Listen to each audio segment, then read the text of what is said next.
바이패스 동안에 이제 모니터링 관련돼서 이 서킷의 어떤 변수들에 대해서 말씀을 드리고 있는데, 이 옥시네이터의 이제 힛 익스체인저와 이제 카디오풀모나리 딜리버리 시스템의 이 워터 플로우가 이 적절한지 이제 주기적으로 이제 관찰을 해야 되고, 이는 플로우를 뭐 귀로 듣거나 이제 아니면 물의 온도 모니터링으로 이제 가능합니다. 보통 만약에 옥시네이터에 보통 이렇게 힛 익스체인저에서 연결을 보통 이게 두 개를 하게 되는데, 하나 들어가고 하나 나오게 되는데, 이게 보통 라인에 연결된 거 보면 중간에 밸브가 하나씩 있는 경우가 많이 있습니다. 근데 이게 연결을 해놓고 중간 밸브를 만약에 닫아 놓고서 계속 그 힛 익스체인저를 운영을 하게 되면, 이 힛 익스체인저에 보면 이 모니터에 이 물의 온도, 이제 그 기계에서 그 설정된 온도가 있고, 그 다음에 이거는 이제 실제 온도가 어떻게 되는지 이제 실제 온도를 나타내게 되는데, 이게 계속 변하지가 않습니다. 여기는 뭐 37점 예를 들어 5도로 계속 유지를 하고 있는데, 이 온도가 계속해서 올라가지가 않고 계속 이제 그러니까 정체되어 있는 그런 현상을 보이게 되는데, 이럴 때는 이게 어디 밸브가 열려 있지 않거나 아니면 제대로 연결되어 있지 않거나 이런 둘 중에 하나이기 때문에 이런 걸 확인을 해보고, 중간중간 이제 실제 이렇게 들어가는지 그 라인을 만져서 온도를 좀 측정할 필요도 있고, 그래서 실제 이제 그 어떤 모니터상의 그 수치보다는, 수치도 중요하지만 실제 이제 촉각으로 만져보거나 눈으로 보거나 귀로 듣는, 이거를 통해서 이제 제대로 들어가고 있는지를 이제 확인을 해야 됩니다.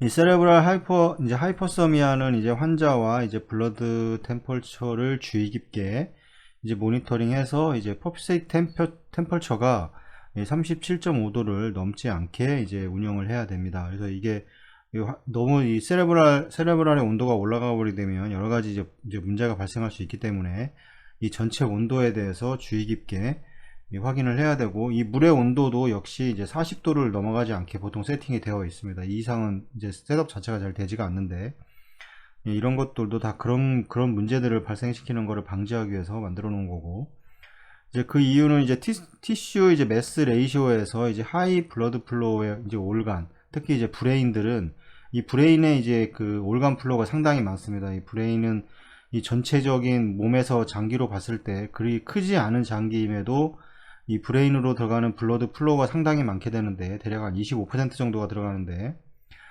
이렇게 가는 이유는 이 산소를 많이 소모를 해야 되는 장기이기 때문에, 산소가 많이 소모되는 장기는 이제 블러드 플로우가 많이 이제 이동을 하게 되어 있습니다. 그래서 이런 측정된 이제 코어 템퍼처보다 이제 훨씬 빠르게 퍼피세이트 템퍼처와 이제 평행을 유지하기 때문입니다. 그래서 이 온도에 대해서 그래서도 이렇게 5분 이내에 체외 순환을 관리를 하고, 5분 이내에 이 FiO2라던가 어떤 이런 FiO2들의 O2와 이제 카디악 아웃풋 전체 그 환자의 100% 플로우를 5분 이내에는 도달을 해야 됩니다. 왜냐하면 이 뭐 온도를 측정할 때 조직의 온도는 낮을 수 있지만, 이 블러드의 온도는 이미 상승을 하고 있기 때문에 그 온도에 맞춰서 그거에 맞게 FiO2와 카디악 아웃풋은 그 온도에 맞는 이 최적의 설정을 해 주어야 합니다.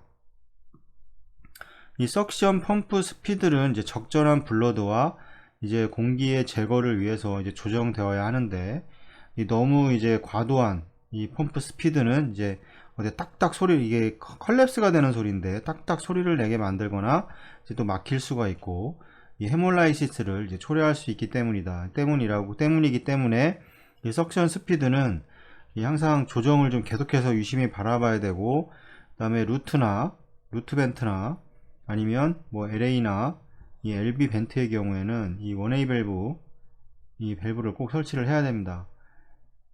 이 루트나 LA 벤트는 바로 이 딱딱 소리 나는 이 컬랩스가 되는, 이 진공 상태가 되는 이 공동화 현상이 발생을 하게 되면 그 안 자체적으로 공기가 발생을 하기 때문에, 이런 이 공기를 제거하려고 이 펌프를 쓰는 건데, 공기를 더 만들어내는 더 안 좋은 영향을 미칠 수가 있기 때문에, 이거에 대해서는 꼭 원웨이 밸브는 원웨이 밸브도 이것도 안전장치입니다. 원웨이 밸브를 꼭 하거나, 아니면 서전이 필드에서 이 튜빙에 뭐 니드를 하나 꼽는다던가 이런 식으로 해서 이제 공기를 같이 이제 그 컬랩스가 되지 않도록 유지를 해야 됩니다.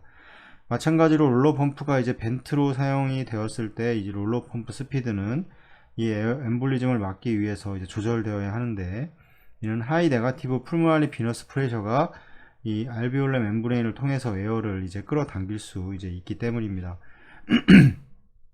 네가티브 플로우는 이 플로우를 네가티브 플로우라고 하는 거는 이 혈관 쪽에서 이 바깥쪽으로 공기를 빼내는 이런 문제가 생기기 때문에, 이거에 대해서 항상 이 너무 과도한 네가티브가 갑작스럽게나 아니면 지속적으로라도 과도한 네가티브는 생성되지 말아야 되고, 그렇기 위해서 롤러의 간극을 조절해야 되고, 이제 또 안전장치로 이제 원웨이 밸브를 사용을 하게 되는 거고, 이런 것들을 주의 깊게 계속해서 이 체외순환 운영 과정에서 그렇게 발생할 수 있는 변수들을 다 조정을 해야 됩니다.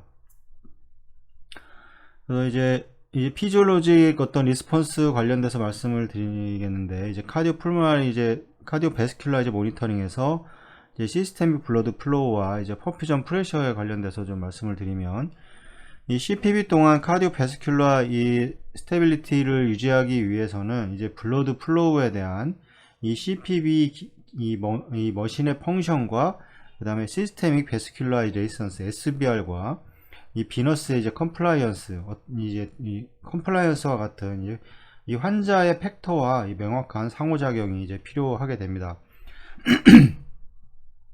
이 우리 몸의 혈액은 대부분 3분의 1은 보통 동맥에 있고 3분의 2가 이 정맥에 있는데, 대부분 혈액이 정맥에서 정체되어 있는 경우가 상당히 많습니다. 그래서 만약에 그런 거를 보셨을 텐데, 체온이 떨어져 있는 상태에서 체온이 올라가는 시기에 이제 갑자기 이제 리저버 레벨이 계속 상승하는 거를 아마 경험을 하셨을 겁니다. 이런 것들은 대부분 뭐냐면, 물론 관류량도 증가를 한 거지만 이 비너스 블러드의 혈액을 계속해서 리저버로 밀어내기 때문에 그 블러드의 양이 증가를 하는 겁니다. 체온이 또 상승을 하게 되고, 이런 과정에서 이 비너스의 이제 이 컴플라이언스가 이제 이게 좋은 방향으로 가고 있다고 생각을 하시면 됩니다. 그래서 이런 것들을 이 체외순환을 하는 과정에서 리저버의 볼륨이 상승하는 어떤 그런 원인, 그 다음에 줄어드는 원인, 이런 거에 대해서도 좀 정확하게 계속해서 왜 이런 현상들이 일어나는지에 대해서 좀 이해를 해야 됩니다.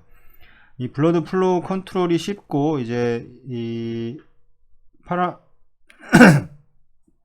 파르마콜로직 에이전트로 이제 베스큘라 스무스 머슬 톤을 이제 유용하게 조절할 수 있을지라도, 이제 CPB 시스테믹 블러드 플로우 레이트나 퍼퓨전 프레셔를 위한 기준은 이제 일률적이지 않습니다. 이게 뭐 약을 가지고 뭐 조절을 하고 여러 가지 하더라도 이게 이제 어떤 체계마다 다르고, 대부분 그래서 뭉뚱그려서 60에서 뭐 90 뭐 밀리미터 머큐리 뭐 이렇게 얘기를 하고 있는데, 아트리얼 프레셔 같은 퍼퓨전 프레셔의 경우에는 이렇게 얘기를 하고 있는데, 이게 뭐라고 얘기를 하지, 여러 가지로 어떤 프레셔가 이 체외순환 과정이라는 게 이 환자가 경험을 해보지 못하는 상황이고, 이 시스톨릭을 가지고 있는 프레셔에서 이제 넌 펄스타일로 가버리기 때문에 이거에 대한 프레셔로 민으로 60에서 90이라는 수치를 이제 가지게 되는데, 여기에서도 상황에 이제 이것만 가지고 뭐 내가 70을 유지를 해준다고 해서 그게 맞는 게 아니라, 여러 가지 모니터, 뭐 세레브랄 옥시메트리라던가 그 다음에 소변의 배출량, 이런 것들을 확인을 해서 60에서 적정성일 수가 있고 90에서 적정성일 수가 있습니다. 그래서 이거는 그 환자마다 다르고,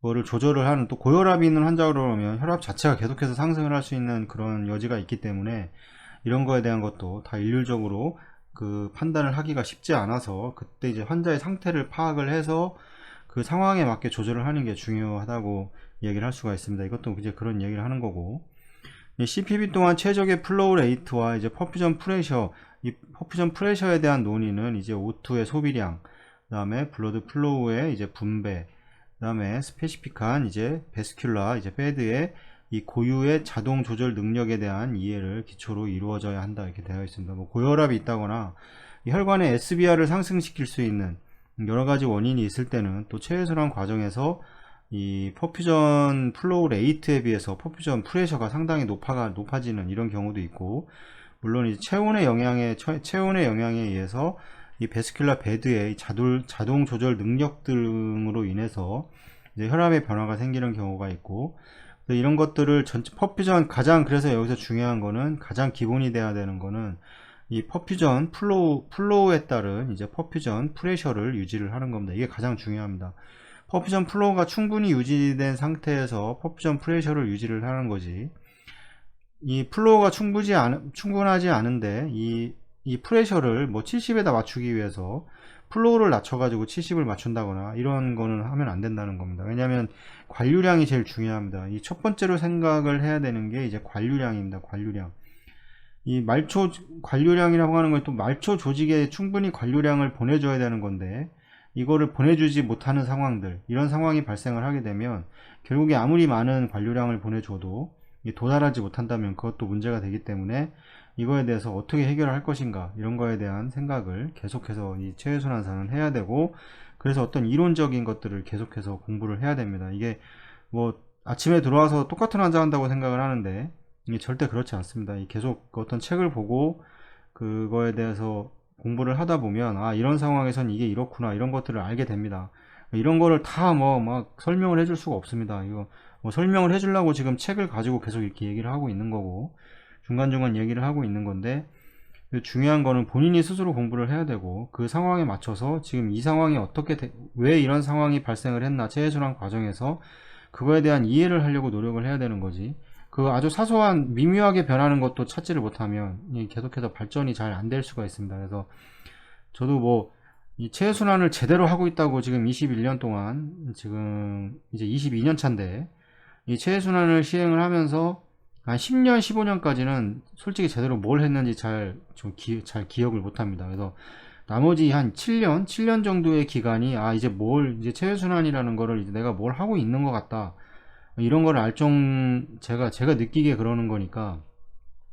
근데 아무것도 안 하면 아무것도 모릅니다. 그냥 아, 맨날 그런가 보다, 그렇게 생각을 할 수가 있는데, 절대 그렇지 않습니다. 이게 제가 해본 경험도 그렇고, 저를 지도해 주신 그 선생님의 말씀도 마찬가지고, 뭐 이런 것들 다 봤을 때 이게 모든 일들이, 이것뿐만이 아니라 모든 일들이 다 그런 것 같습니다. 다행인 것은 이제 이런 부분에 대한 연구가 CPB 50여 년 역사에서 이 합리적인 지식을 바탕으로 발전되어 왔다는 것이고, 이 불행한 것은 실제 데이터가 큰 차이가 난다는 것입니다. 이게 데이터가 이제 병원마다 차이가 날 것이고, 개인마다 차이가 날 것이고, 이 개인마다 차이가 나는 거는 어떻게든 줄여야 됩니다. 이게 어떤 사람은 잘하는데 어떤 사람은 못하고, 시간이 지났음에도 이런 개인차가 많이 발생을 한다고 하는 거는, 이건 분명히 그 시스템에 어떤 문제가 있다는 겁니다. 그래서 뭐 예를 들어 10년을 펌프를 운영을 했는데 아주 기본적인 것도 모르고, 아직까지도 펌프에 대해서 제대로 할 줄을 모르고, 이런 경우가 발생을 한다면 그 병원에 돌아가는 시스템 자체가 엉망이라는 소리입니다. 이게 뭐 어떤 상태인지 모르겠지만 이런 병원이 있습니다. 10년이 지났는데도 아직 체외순환을 제대로 이해를 못하는, 뭐 완전히 이해를 한다는 게 아닌데 뭐 제대로 혼자 뭐 할 수 있는 상황이, 판단에 대한 상황도 안 생기고, 이런 경우가 발생하는 병원이 있다고 하면 이거는 분명한 이제 어떤 그 시스템의 문제가 확연히 있는 겁니다. 이렇게 돼서는 안 됩니다.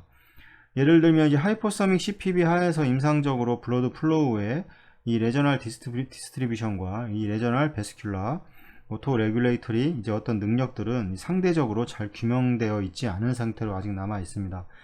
아직도 뭐 많은 것들이 발견되고 있는데, 이 체외순환 과정에서 역사도 이제 미국에서 처음 이제 그 체외순환이 개발이 되면서 이제 길어야 50여 년인데, 이 기간 동안 뭐 얼마나 많은 발전이 있었습니다. 기계도 많이 발전을 했고, 실제 많이 발전을 했고, 하지만 이제 이런 것들이 어떤 노력하는 나라나 그렇지, 이제 이런 아주 소규모 우리나라처럼 이런 데는 너무 많은 차이가 나기 때문에 실제로 이런 것들은 앞으로 계속해서 많이 좀 개선이 되어야 된다고 생각을 합니다. 많이 이게 너무 저희 계속 얘기하지만 이 심폐기 체외순환 이 팀들은 대부분 다 폐쇄되어 있습니다. 병원에서도 뭐 하는 사람인지도 모르고, 저같이 혼자 하는 병원도 있고, 많이 하는 병원, 여러가지 뭐 메이저 병원에는 뭐 10명도 있고 10명 넘게 있는 병원도 있고, 그런데 이렇게 돼 있는데도 이게 서로 교류가 잘 없고, 학회라는 게 잘 없고, 이 학회도 뭐 크게 뭐 매년 뭐 해봐야 1년에 한두 번 하는 건데, 그 해봐야 뭐 길어야 2~3시간 하는 건데, 이런 걸 가지고는 절대로 이게 그렇게 발전을 할 수가 없습니다. 주기적으로 뭘 해야 되는데 아직까지 다 그럴 능력이 안 됩니다. 이게 왜냐면 이론적인 게 너무 빈약하기 때문에. 싱가포르에 간 경험을 말씀을 드리면, 싱가포르 간 경험만 해도 그 싱가포르에서는 그래도 거기도 한 1년에 1000개씩 넘게 합니다. 거기 싱가포르에 있는 인구가 뭐 그래봐야 700만이 안 되기 때문에 여기서만 그 싱가포르에 있는 인구가 아니고 그 주변 이제 동남아시아, 뭐 말레이시아라던가 뭐 인도 이런 데서 다 와서 수술을 받기 때문에 이제 1년에 그렇게씩 하는 건데, 이 보면 여러 가지 공부를 상당히 많이 합니다. 실제로 가서 들어보면 이론도 많이 알고 있고 그런 걸 주기적으로 계속 하고 있고, 그다음에 최혜순환사가 인터내셔널로 이제 그 학회 심포지움도 개최를 하고, 저도 3번을 참석을 했었는데 상당히 재미있고 그다음에 배울 것도 많이 있습니다. 뭐 여러 가지 이제 뭐 저런 건 아니다 뭐 이런 것도 있는데, 예, 그런 것보다도 그렇게 할 수 있다는 자체가 대단한 겁니다. 우리나라는 꽤 오래됐는데도 아직까지 뭐 그런 걸 하기가 쉽지가 않은 거는 전체적으로 그런 것들이 다 부족하기 때문에 할 수가 없는 겁니다, 이게. 그래서 우리나라도 계속해서 좀 그런 발전이 있어서 계속 그 좋은 방향으로 그 외국에서 하는 것처럼 이제 그런 식으로 많이 발전을 했으면 좋겠습니다.